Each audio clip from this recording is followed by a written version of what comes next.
ಮಲ್ಲಿಕಾರ್ಜುನ್ ಖರ್ಗೆ ಅವರು ಹೇಳಿದ್ದಾರೆ, ಹೌದು ಕರೆದು ಮಾತನಾಡುವಂತಹ ಅನಿವಾರ್ಯತೆ ಇದೆ, ಕರೆದು ಮಾತನಾಡ್ತೇವೆ. ಅದೇಮ್ಮ ಅವ್ರು ಹೇಳಿದಾರೆ. ಅವರು AICC ಅಧ್ಯಕ್ಷ ಆಗಿದ್ದಾರೆ. ಮಲ್ಲಿಕಾರ್ಜುನ ಖರ್ಗೆ ಅವರು ನಮ್ಮ ನಾಯಕರು, AICC ಅಧ್ಯಕ್ಷ ಆಗಿದ್ದಾರೆ.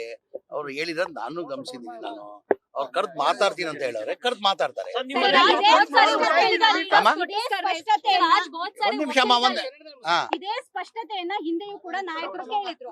ತಡವಾಯ್ತು ಅಂತ ಅನ್ನಿಸ್ತಿಲ್ಲ? ಇಷ್ಟೆಲ್ಲ ರಂಪ ಆದ್ಮೇಲೆ ಅವ್ರನ್ನ ಕರೆದು ಈಗ ಶೀಘ್ರದಲ್ಲೇ ಹೈಕಮಾಂಡ್ ಕರೀತಾರಂತ ಭಾವಿಸ್ತೀನಿ. ಏನಿಲ್ಲ, ನಮ್ ನಾಯಕರಿ ಅವರು ಅಧ್ಯಕ್ಷ ಇದ್ದಾರೆ. ಇಲ್ಲ ಒಂದ್ ನಿಮಿಷ, ಅವರು KPCC ಅಧ್ಯಕ್ಷ ಇದ್ದಾರೆ, ನಮ್ ನಾಯಕರಿದ್ದಾರೆ. ಅವ್ರಿಗೆ ಒಂದಿಲ್ಲ, ತಿಂಗಳಲ್ಲಿ 10 ಸತಿ ಭೇಟಿ ಮಾಡ್ತೀನಿ.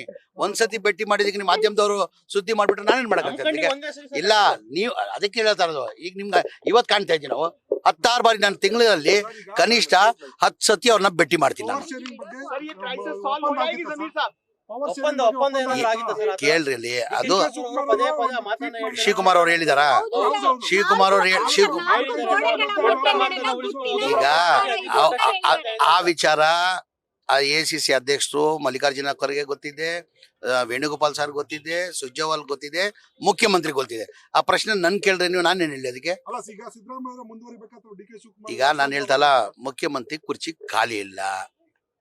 ನಾನು ಅವತ್ತಿಂದ ಒಂದೇ ಮಾತು ನಂದು, ಮುಖ್ಯಮಂತ್ರಿ ಕುರ್ಚಿ ಖಾಲಿ ಇಲ್ಲ. ಆ ಕುರ್ಚಿಯಲ್ಲಿ ಮನೆ ಸಿದ್ದರಾಮಯ್ಯ ಅವ್ರು ಕೂತಿದ್ದಾರೆ. ಅವ್ರು 28ವರೆಗೂ ಮುಖ್ಯಮಂತ್ರಿಯಾಗಿ ಸಿದ್ದರಾಮಯ್ಯನೇ ಮುಖ್ಯಮಂತ್ರಿ ಇರ್ತಾರಂತ ಬಹಳ ಸತಿ ನಾನು ಹೇಳಿದ್ದೀನಿ. ಆದ್ರೆ ನಮ್ಮ ಪಕ್ಷ ಹೈಕಮಾಂಡ್ ಪಕ್ಷ. ಈಗ ಹೈಕಮಾಂಡ್ ಏನ್ ತೀರ್ಮಾನ ತಗೊಳ್ಳೋದು ಅದಕ್ಕೆಲ್ಲ ನಾವು ಬದ್ಧ.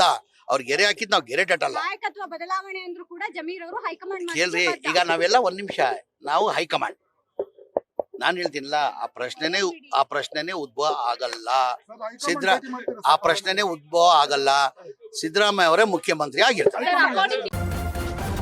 ನ್ಯೂಸ್ ಫಸ್ಟ್, ನಿರ್ಭೀತಿಯಿಂದ ನಿಮ್ಮ ಪರವಾಗಿ.